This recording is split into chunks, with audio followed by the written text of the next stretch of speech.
Hi friends, ಇವತ್ತು ರೊಟ್ಟಿ ಮಾಡೋಣ. 1 ಕಪ್ ರವೆ, ಉಪ್ಪಿಟ್ಟಿನ ರವೆ, 1 ಕಪ್ ರಾಗಿ ಹಿಟ್ಟು.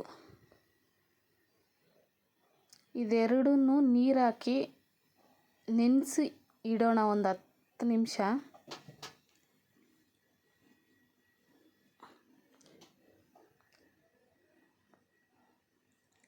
ಒಂದು ಸ್ವಲ್ಪ ರುಚಿಗೆ ತಕ್ಕಷ್ಟು ಉಪ್ಪು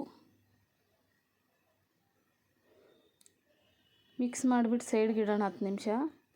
10 ನಿಮಿಷ ಆದಮೇಲೆ ಕ್ಯಾರೆಟ್ ತುರಿ 1 ಕಪ್ಪು, ಸಬ್ಬಕ್ಕಿ ಸೊಪ್ಪು 1 ಕಪ್ಪು, ಈರುಳ್ಳಿ 1 ಕಪ್ಪು, ಸಣ್ಣ ಸಣ್ಣದಾಗಿ ಕಟ್ ಮಾಡಿರೋ ಈರುಳ್ಳಿ ಹಾಕಿ ಚೆನ್ನಾಗಿ ಮಿಕ್ಸ್ ಮಾಡ್ಕೊಳ್ಳೋಣ. ಇದನ್ನು ನೋಡಿ, ಈ ಥರ ಕಲಸಿಟ್ಕೊಬೇಕು. ನಾವು ಮೊದಲೇ ನೆನೆಸಿಟ್ಟಿರೋದ್ರಿಂದ ಹಂಗೆ ಇವಾಗ ರೊಟ್ಟಿ ಹಾಕ್ಕೊಳ್ಳೋಣ. ಮಿಕ್ಸ್ ಮಾಡಿಬಿಟ್ಟು ತವ ಕಾಯಿಸ್ಕೊಂಡು ತವಕ್ಕೆ ಒಂದು ಸ್ವಲ್ಪ ಎಣ್ಣೆ ಹಾಕಿ ಸವರ್ಬಿಟ್ಟು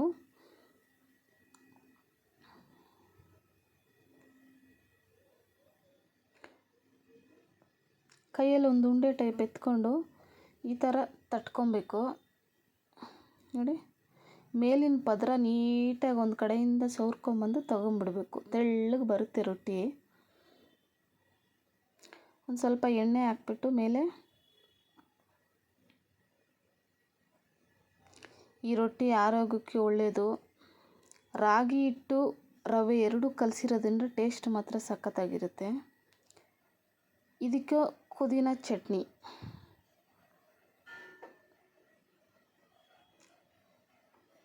ಒಂದು ಸ್ವಲ್ಪ ಕಾಯಿ ತುರಿ, ಬೆಳ್ಳುಳ್ಳಿ, ಪುದೀನ, ಹುಣಸೆಹಣ್ಣು, ಮೆಣಸಿನ್ಕಾಯಿ